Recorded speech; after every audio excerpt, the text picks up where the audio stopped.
Смотрите, как красивый. Пружинит, так вкусно пахнет, начинки очень много, он сочный. Друзья мои, я женщина балованная, я люблю со сметаной его. Так и хочется сказать, духовка больше не нужна. Сегодня заливной пирог на сковороде. Привет, друзья! С вами Ух ты Кухня. Все, как всегда, очень просто и вкусно. Начну с начинки. Мне понадобится пару картофелин, которые я нарежу на небольшой кубик. А примерно вот так вот. Перекладываю в сотейник, заливаю водой и ставлю на огонь. Ее нужно подварить. А рядом сковородку на огонь, немного растительного масла, пусть греется. У меня уже есть готовый фарш пельменный. Здесь у меня лук, чесночок и специи. Но вижу, что для моего пирога этой начинки будет мало. Поэтому, друзья, я и добавлю немного картофеля. Будет сочнее, начинки больше. В общем, будет просто песня, а не пирог. Фарш выкладываю в сковородку. Его нужно обжарить. Разбиваю фарш лопаткой, чтобы он был рассыпчатым. Как вкусно пахнет! Мы вчера с мужем, у нас был пельменный день, лепили шашлычные пельмешки. Рецептом поделюсь обязательно, друзья. Он уже есть на канале, ссылочку оставлю в описании. Попробуйте, совершенно другой вкус, очень вкусно. Так, это пусть понемногу прогревается. Картофель подсаливаю немножко. Тоже хорошо, уже начинает закипать. 5 минут и будет готово. Когда жидкость выпарилась, ой, хороший фаршик. Добавлю для вкуса 1 столовую ложку томатного соуса. 2. И снова немного обжарю. Пару минут. Фарш готовится очень быстро. И цвет красивый. Уверена, и вкус будет отменный. Слежу за картофелем. Его нужно хорошо сварить. И все же не переварить, друзья мои. Я всегда пробую. В самый раз сливаю воду. И дам немножко ему обсохнуть. И фарш тоже готов. Выключаю нагрев. Пусть все ингредиенты немножко остынут, а мы займемся тестом. Простейший рецепт, друзья мои. В миску разбиваю 3 яйца. Все ингредиенты у меня комнатной температуры.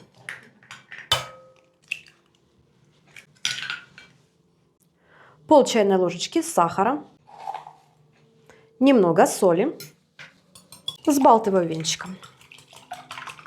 Вливаю 200 мл кефира. Снова перемешиваю. 150 граммов муки.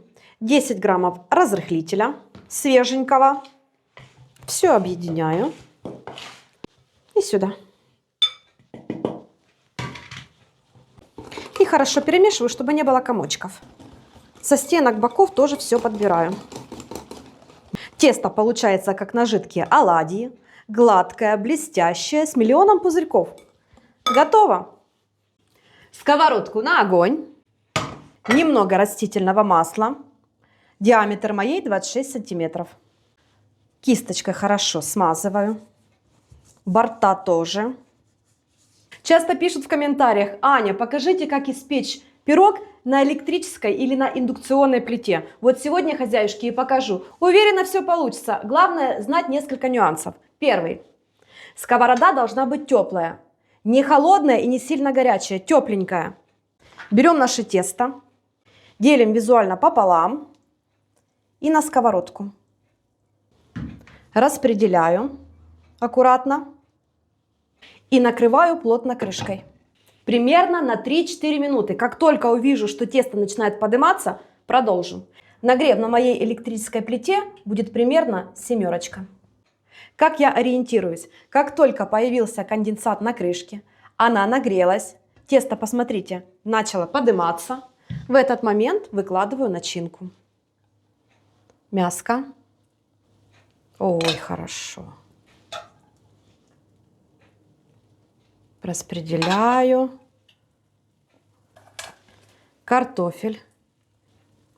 Мы любим много начинки, да, в пироге? Конечно, побольше. Побольше, согласна с тобой. Побольше, побольше. И оставшийся фарш. Так, Есть. И вторая часть теста.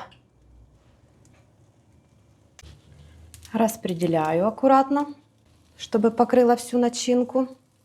Снова накрываю плотно крышкой и убавляю нагрев на 4. 15 минут даже не подхожу. Время засекаю. Если под крышкой собрался конденсат, рекомендую его вытереть. И все же, хозяюшки, слишком часто крышку поднимать не нужно. Каждые 5 минут заглядывать, что же там наш пирожок.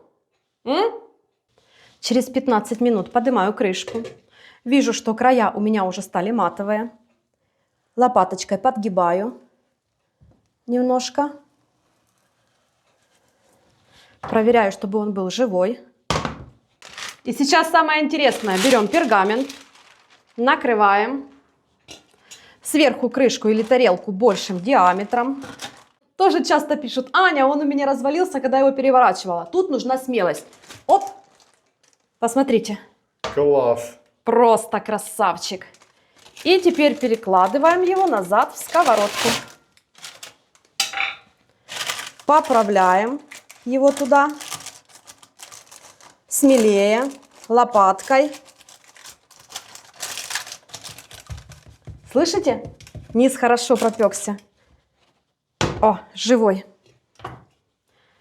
Вытираю крышку. И снова накрываю. Минут на 10. Второй раз быстрее, друзья мои. Плотно-плотно. Все. Отсчитываем 10 минут. Выключаю нагрев. Открываю. Можно проверить зубочисткой, а можно... Если глухой звук, значит пирог хорошо пропекся. Достаем. Я его достаю на решетку. Пусть немножко остынет. Посмотрите, какой красивый. Все, друзья, нет сил больше ждать, чтобы он остыл. Разрезаем. Готов? Готов. Оп. Какой красивый. Напоминает заливной пирог из духовки, да? Конечно. Ну, класс. Посмотрите. Оп. Смотрите, какой красивый. Пружинит, так вкусно пахнет. Начинки очень много. Он сочный. Друзья мои, я женщина балованная. Я люблю со сметаной его. И вот так вот тарелочку поближе, потому что одним кусочком не обойтись. Я вам гарантирую. Прекрасно держит форму, ничего не развалилось, все целое. Обмакиваю в сметану. Это бесподобно вкусно. Вот это класс. Хорошо, что я целый день не ела. Могу пару кусочков. Покажи, какой красивый. Здесь вкусно все, друзья мои. На словах мне сложно описать. Это нужно попробовать. Я собой довольна. Ну а я пожелаю всем счастья, мира, добра, любви и всего самого наилучшего, благополучия. Благодарю вас за внимание. До скорых встреч!